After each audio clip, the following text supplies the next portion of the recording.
ಬೇರಿಯ ಗ್ರಾಮದಲ್ಲಿ ಅಂಗನವಾಡಿ ಕೇಂದ್ರಗಳಿಗೆ ಸ್ವಂತ ಕಟ್ಟಡ ಇಲ್ಲ.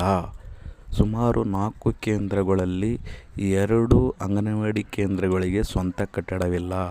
ಮಾನ್ಯ ಶಾಸಕರು ಇದನ್ನು ಬಗೆಹರಿಸಿಕೊಡಬೇಕೆಂದು ವಿನಂತಿಸಿಕೊಳ್ಳುತ್ತೇವೆ. ಹಾಗೂ ಕೇಂದ್ರಗಳಲ್ಲಿ ಮೂಲಭೂತ ಸೌಲಭ್ಯಗಳು ಇಲ್ಲ. ಅಂಗನವಾಡಿ ಆಶಾ ಕಾರ್ಯಕರ್ತರು ಬಹಳ ಸಮಸ್ಯೆ ಎದುರಿಸಬೇಕಾಗಿದೆ. ಮಾನ್ಯ ಶಾಸಕರು ಗಮನ ಹರಿಸಿ